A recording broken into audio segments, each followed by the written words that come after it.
Muy buenos días, qué bueno poder saludarles a todos ustedes que mañana tras mañana están en sus hogares esperando esta conexión con su salud, con su bienestar y la calidad de vida. Hoy continuamos en nuestro rosado. En nuestro Saludando Rosado, señores, esto como una forma de apoyar la campaña en octubre, pero que conste, repetimos, esta es una misión que tiene que ser de todos los meses. Le damos la bienvenida a cabina a la doctora Patricia Rodríguez, quien es psico-oncóloga, y hoy vamos a estar viendo entonces el diagnóstico de cáncer de mama, sus tratamientos y también cómo la paciente puede hacer frente a eso desde la parte emocional y psicológica. Muy buenos días. Muy buenos días, gracias por la invitación, me siento muy halagada, feliz de estar aquí con ustedes. Como te decía ahorita, en el mes del cáncer, que para mí trabajar el tema es en el día a día y la importancia que tiene en la vida de las personas, el aspecto psicológico.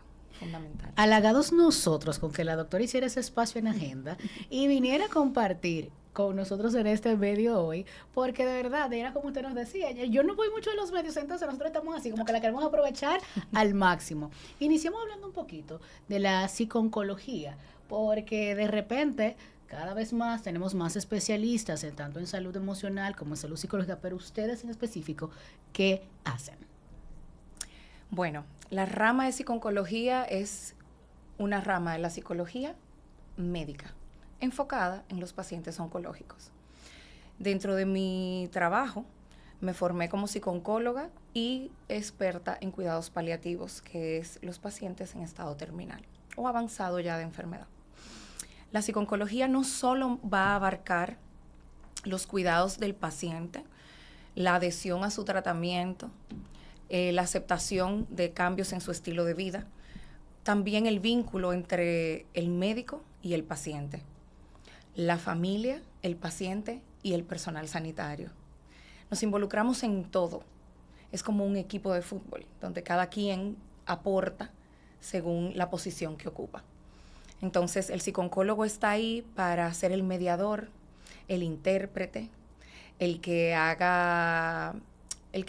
pueda ayudar a respetar el vínculo que tiene esa persona desde antes de ser paciente, con sus seres queridos, con su trabajo, con su entorno a nivel general, y cómo vamos luego, en el caso de un paciente que pueda ser sobreviviente, a adherirnos y a adaptarnos, a reinsertarnos en la sociedad, y en el caso de que no, pues cómo vamos a prepararnos para una despedida, cómo vamos a prepararnos para enfrentar esos duelos que desde un diagnóstico son sumamente importantes ser vistos, vividos. Es un camino que hay que vivirlo, no obviarlo. En ese camino, pues nos nutrimos mucho de los pacientes, que son los grandes maestros, como siempre digo. Ellos son nuestros maestros. Al personal sanitario, los pacientes les entregan y les confían su vida, lo más sagrado que tenemos. Y sabemos que automáticamente se habla de diagnóstico y puede ser cáncer de cualquier tipo, ¿verdad? En este momento hablamos por lo que nos convoca de cáncer de mama, pero es automáticamente la lucha interna y emocional en cómo voy a atravesar esta situación. ¿Qué es lo primero que un paciente cuando llega a su consulta? Te dan un diagnóstico y tú pasas de ser una persona que pensabas que estabas sana a ser un paciente. De ahí viene un camino por recorrer, donde lo primero que piensas es me voy a morir. Somos humanos y lo primero que tenemos es miedo. Miedo, aunque primero, estamos en un estado de shock, donde yo no sé que eso me está pasando, yo no me lo creo, yo no sé si voy a despertar de esto, por qué me pasa esto a mí, en este preciso momento de mi vida, porque cuando llegas a un diagnóstico, tu vida ha estado corriendo, no fue que se paró todo. Ahí tú sientes que se detiene todo. A partir de ahí, tú tienes que iniciar ese camino con lo que ya tú traes, ya sean situaciones de familia, de pareja, de trabajo, incluso a nivel interior, todo lo que traes se va a ver ahí reflejado.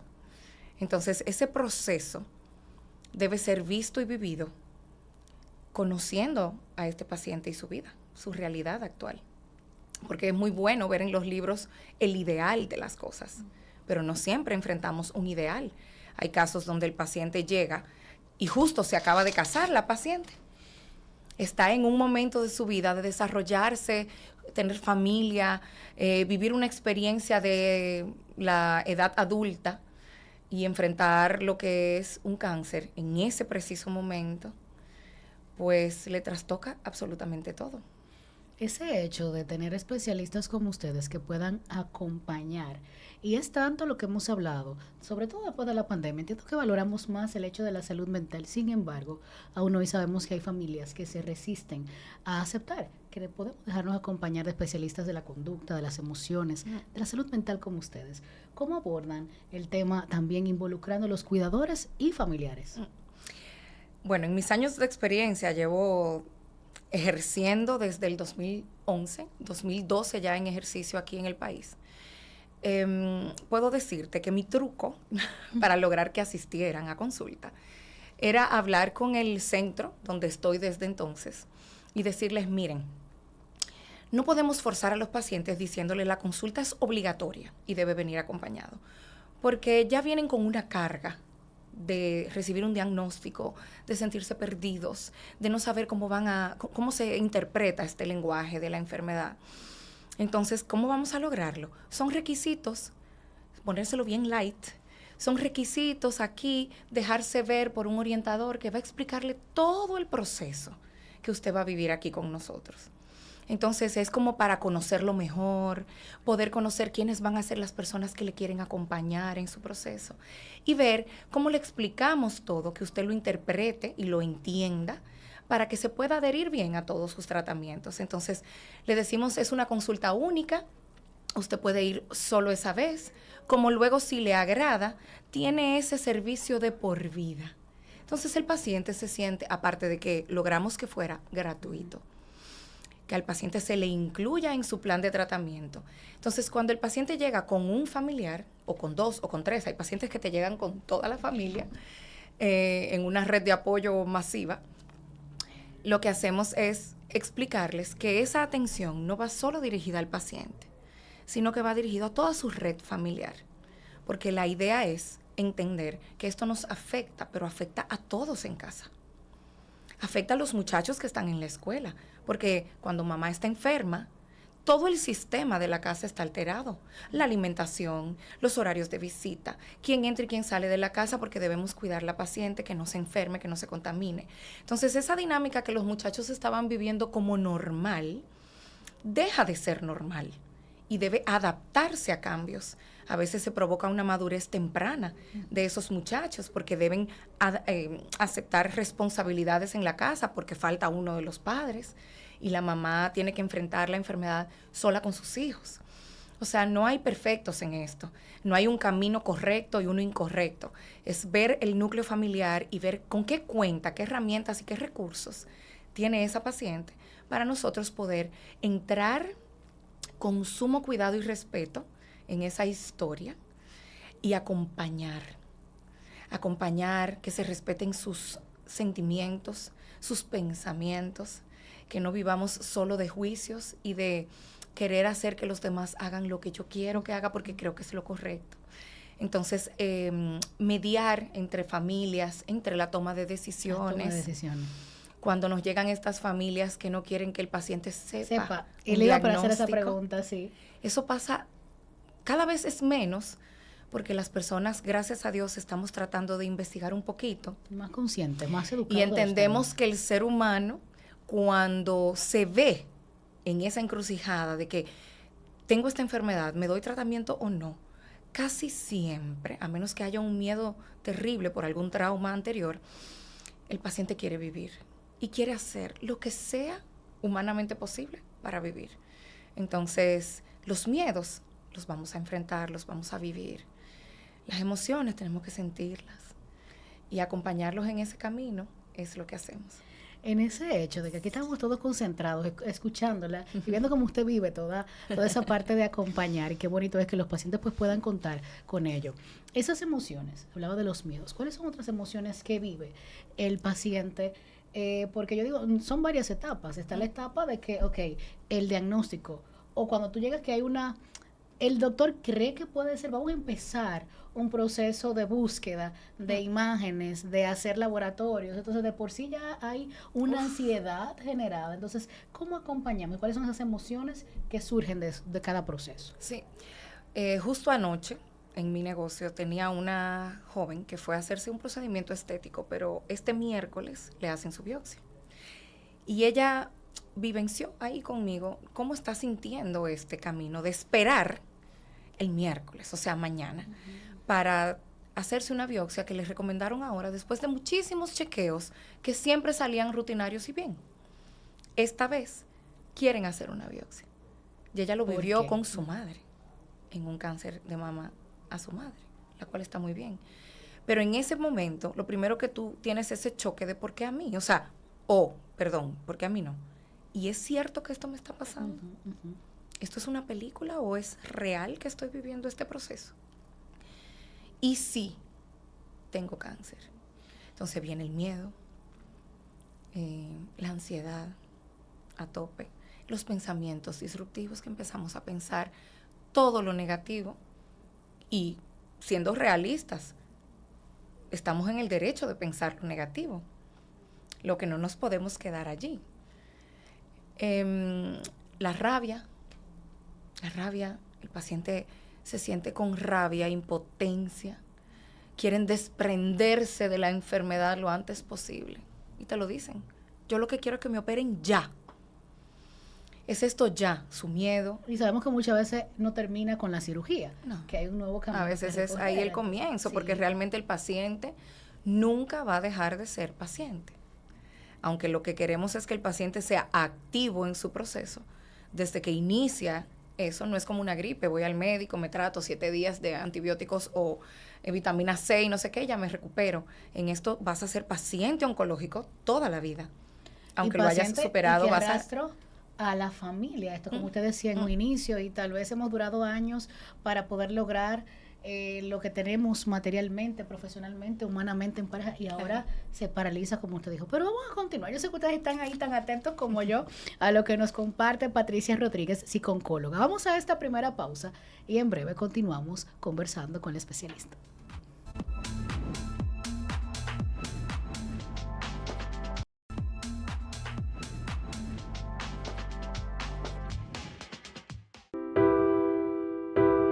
No hables de la muerte, que la vas a llamar. Tienes que ser fuerte, ¿eh? ¿No te habías chequeado? El cáncer da por rencores guardados. Tienes que ser valiente. Si a mí me hubiese pasado lo que a ti, no sé lo que hubiera hecho. ¿Y para qué te vas a reconstruir si ni se te nota? Esto le pasa a las mujeres porque andan todas estresadas. ¿Para qué lloras tanto si el pelo vuelve a crecer y más bonito? Tú eres una guerrera. Me contaron que estás enfermita.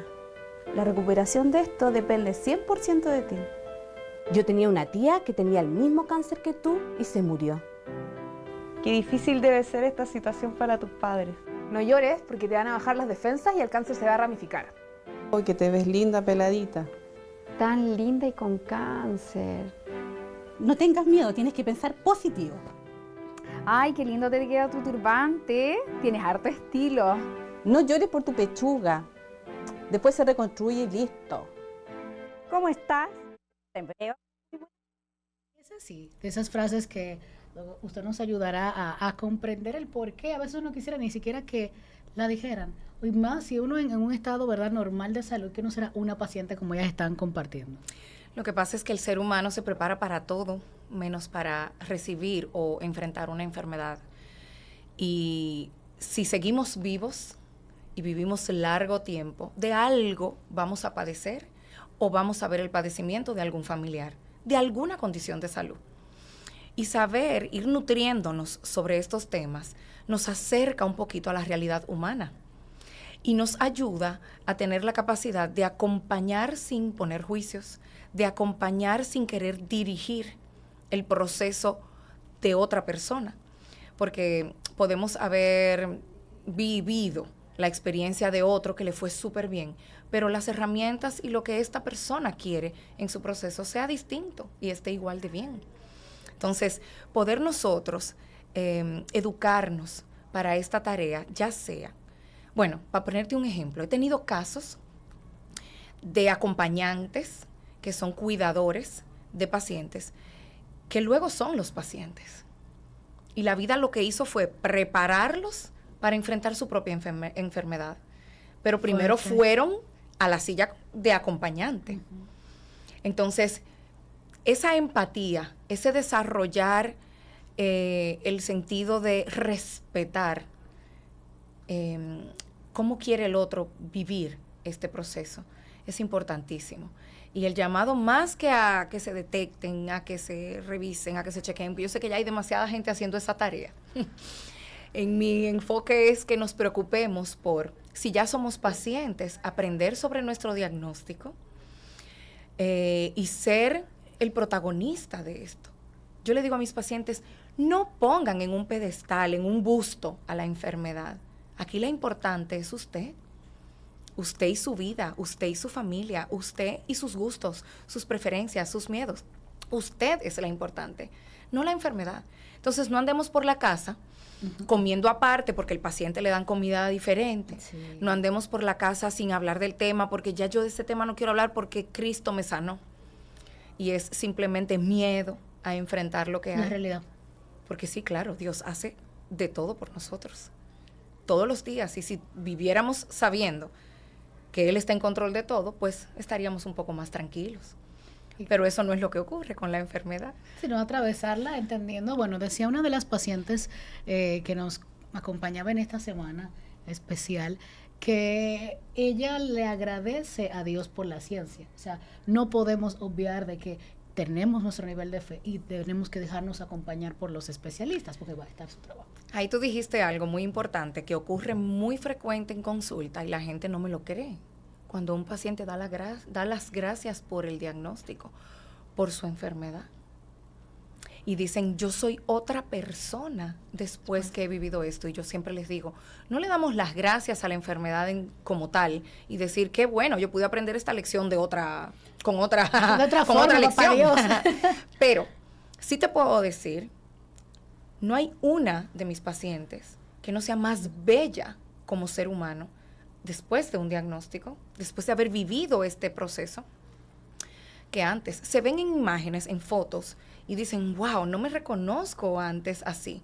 Porque ahora, esta que soy hoy, soy más libre, soy más feliz, soy capaz de poner límites, de enfrentar la vida de otra manera, de disfrutar una comida, porque ya yo supe lo que era verme privada de sentir el gusto por los alimentos. Entonces, eso te enriquece. Te lleva a otra dimensión donde tú, como ser humano, creciste espiritualmente. Incluso, tristemente, a veces eso lleva a separaciones, porque el proceso evolutivo de cada uno es individual. Y ahí se reconoce, ¿no? O sea, es encontrarte con tal vez tus propios miedos, pero encontrarte contigo misma, a lo que tal vez en el día a día se estaba evitando encontrar. Así y es. te paraliza la vida. Y también tomo otro de los testimonios de las pacientes, y era que ella dice, estaba justo en mi etapa de desarrollo profesional, y mi esposo tuvo que asumir toda la carga económica. Es decir, yo me paro y vengo a interrumpir un desarrollo familiar que teníamos, o un progreso como uno lo ve. Y otra de las pacientes decía, todo mi proceso costaba 2 millones de pesos y yo solamente tenía 30,000 pesos.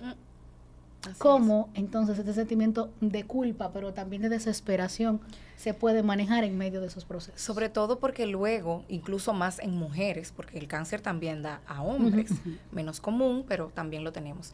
Pero en el caso de las mujeres que son innatamente cuidadoras, no estamos preparadas para que nos cuiden. Muchas veces somos la que cuidamos y no nos dejamos cuidar. Recibir ese cariño, a veces no somos merecedoras de eso. Y aprender a desaprender esa conducta es un camino que también trabajamos en consulta. Como también que muchas veces no es el proceso de la enfermedad lo que llevan a la oficina, sino todo lo que estaba cursando en sus vidas en ese momento. La situación con un hijo, a veces hijos en drogas, o la relación de pareja, que a raíz de esto viene la crisis, la real crisis matrimonial, y es el enfoque principal de la paciente. Y ¿qué va a pasar desde el aspecto de la vida sexual ahora? ¿Cómo le respondo? ¿Cómo se ve afectada esa sin imagen? La autoestima. No solamente de cómo ellas se van a ver, sino cómo me va a percibir mi pareja principalmente. Que piensan en los demás, las amigas. Yo he tenido pacientes que se han mudado de donde vivían, lejos, para evitar que las vieran sin cabello o que supieran que iban a mutilar su cuerpo. Porque en realidad los médicos hacen un mal. Es un mal menor del que sí te dejan la enfermedad. Pero el médico no puede pensar en que te está haciendo un mal. Tiene que pensar en que está buscando tu salud. Y lo tiene que hacer. Pero realmente enfrentas un mal. Bueno, decía uno de nuestros especialistas invitados también, porque hemos tenido una semana así como que enriquecedora de diferentes temas que competen al cáncer de mama. Y él decía, es que lo del pelo es lo mínimo cuando estamos intentando curar lo máximo. Entonces muchas se enfocan, sin embargo, en ese miedo del pelo. Pero eso es para él, dentro de su especialidad. Desde el banquillo donde él se sienta, claro. Él sabe el grueso de lo que esto significa y lo que engloba cada uno de esos tratamientos, procedimientos, cómo deben ser hechos en su momento, cuando un paciente lleva quimio y radio, cuando nada más lleva cirugía, cuando el paciente, y cómo se va a beneficiar de acuerdo al nombre y el apellido de ese tumor. El paciente no sabe eso. El paciente lo que ve es su realidad, lo que está viviendo. Ya los químicos que me pongan por el suero, eso lo sabe mi médico. Pero yo sí tengo que enfrentar que ese químico me tumbe el pelo, que ese químico probablemente va a hacer que yo no pueda tener hijos, que ese químico me va a inducir una menopausia, con cambios brutales que no solamente son los que me pone el químico en las venas. Entonces, para el médico es parte científica, desde ese punto de vista, algunos más humanos que otros ven esa realidad. Yo tengo pacientes que su única preocupación es el cabello. Y hay que validarle que esa sea su realidad. Validar las emociones. Y entonces ahí es que viene la importancia. Y dejar que ella se exprese, lo sienta, busquemos alternativas para eso. Yo tengo pacientes a quienes yo les recomiendo las pelucas. Y hay otras que son libres de lavarse el caco pelado todos los días, de ponerse aretes, de ponerse bufandas. Es más, de usar una peluca diferente cada día, usarla de colores, y lo enfrentan de otra forma. Pero eso se debe respetar y simplemente acompañamos, detectamos cómo es la dinámica y la vida de una persona y vamos por ahí. Yo no puedo querer dirigir eso. Esa es la importancia que también han destacado y hemos destacado constantemente del manejo integral, de ese abordaje integral del paciente con cáncer de mama, porque tal vez el oncólogo lo ve de esa forma, pero yo tengo entonces mi psicóloga oncóloga, por eso le ayudamos bastante y ellos nos ayudan a nosotros. La nutrición que también es cuando me dicen, digo yo, mire doctor, yo sí le doy permiso que vaya a la playa. Me dice, sí Patricia, pero mira, en este preciso momento, no. Ella va a ir si yo te voy a dar el permiso. Yo voy a aceptar esa medicina que tú quieres. Pero lo vamos a hacer después de tal fecha. En esta fecha yo quiero que ella te reprimí en su casita, que no sé qué. Perfecto, yo se lo respeto a usted ayúdeme a mí. Porque yo también necesito que se entienda que la parte emocional de la paciente es tan importante como los tratamientos. Inclusive, se ha destacado en innumerables, incluso está comprobado en un estudio y eso es el tema de la actitud al enfrentar, usted lo decía. Y médicos que nos han acompañado dicen, es que tengo quizá una con mayor grado y la actitud con que lo enfrenta, entonces hace la diferencia inclusive en la opción de tratamiento. Increíblemente, esa actitud puede verse afectada desde el diagnóstico. Un mal diagnóstico, o sea, decirlo de una manera incorrecta, puede cambiar todo el curso de tratamiento de una persona. Entonces, es sumamente importante seguirnos preparando, tanto lo que estamos ahí en eso, en el diario vivir, los médicos, cómo vamos a dar esas noticias. Es sumamente importante saber qué recursos tiene esa persona, ir dando información según el paciente la requiere. Yo no tengo que bombardearlo de cosas. El mismo paciente te va a ir demandando sus necesidades. Y según sus necesidades, tú vas entrando con mucho respeto en sus vidas y ayudándoles a saber cómo van a llevarlo. Yo sé que ustedes en casa están atentos, repito, tanto como yo, y es que a Patricia hay que aprovecharla. Vamos a esta última pausa y al regreso hablemos de mitos y realidades sobre este tema.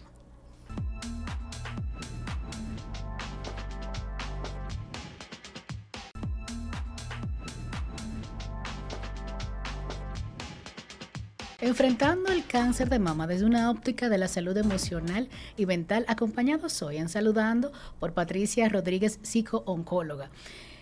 A ver, hemos hablado, ¿verdad? Hablamos del diagnóstico, de cómo lo recibimos, pero siempre yo entiendo que el diagnóstico, aún en los peores momentos, cuando nos vamos a acompañar, ya tenemos esa esperanza y esa fe en que va a ser diferente, en que yo voy a recuperar la salud. Pero hablamos de la muerte, hablamos de cuando realmente es el final y de cómo prepararnos para ello, porque realmente el diagnóstico no fue el que estábamos esperando. Qué bonito que tú te tomas este momento en hablar de eso, ya que el mes de la prevención se vuelve toda alegría y vamos a hablar nada más lo bueno. Y para mí la muerte no es que sea mala, lo que tenemos es que saber cómo queremos morir, qué queremos en ese proceso, cómo lo vamos a vivir. Desde mi formación en paliativos, es un trabajo bellísimo que hacemos. Y te puedo decir que en los años que tengo de labor he acompañado muchos pacientes en lo que dicen lecho de muerte y ha sido una belleza. Despedidas bellísimas, significativas, desde niñas de 6, 7 años hasta personas ya muy envejecientes, y cómo hemos logrado, trabajando en equipo, que eso sea un cierre maravilloso. Una despedida única, digna, que es lo más importante. Yo hice formación de Dignity Therapy, que es un testamento vital. Cómo hacemos un testamento en vida, no de los bienes, sino de tu esencia, de tu persona, de lo que tú quieres que quede en tus seres queridos que se quedan en la tierra. Y es un proceso hermoso. En nuestro país es difícil que la gente se abra a hablar de la muerte con libertad. Yo soy la que cojo el turno siempre con mis pacientes y le digo, en esta oficina siempre se va a tocar el tema de la muerte, de la suya o de alguno de sus familiares en el transcurso de este proceso. Y yo quiero que podamos ser claros en que no quiere decir que le estoy sentenciando a morir, porque usted puede ser ahorita, dado sus estudios, una paciente curada, pero de todos modos vamos a morir, usted y yo. Que lo tenemos muy seguro. Y prepararnos para cómo queremos vivir ese proceso, sea de una forma u otra, sea por la enfermedad o no, es fundamental. Y es un trabajo que luego el paciente se siente con la libertad de hablarte todo, absolutamente todo, y es bellísimo. Vamos al segmento de mitos y realidades, como le decíamos, la doctora, son doctores de la salud emocional. Me dicen doctora, yo me he ganado ese título, sí, pero yo no me pongo brava, tampoco es que me lo merezca, pero toda mi familia es médico y yo me he pasado, mi playground, mi área de juego eran los hospitales y las clínicas. Así que, pero son doctores, como yo digo a todos los que nos acompañan, que son psicólogos, son doctores de la salud emocional y mental. El primer mito del día de hoy: ser fuerte significa no llorar. Qué triste. La verdad que, sobre todo en hombres, esto es un lema que se lo van diciendo a los pequeñines desde tan pequeño, y por eso tenemos tantos hombres analfabetos emocionales. ¿Quién ha visto que llorar es malo o muestra de debilidad? Igual los ves. Tú a un paciente, a una mujer le dices los cuidados de la piel y los acepta perfectamente. A un hombre tú le hablas de los cuidados de la piel y pareciera que ellos andan en el mundo con los órganos afuera y no llevan piel, porque entienden que eso es de pájaros, o eso no es de hombres. Y entonces ese problema tan generalizado que tenemos, y hablo de los dominicanos en concreto, ha hecho que las personas se encierren en una coraza de protección que solo los hace sufrir mal.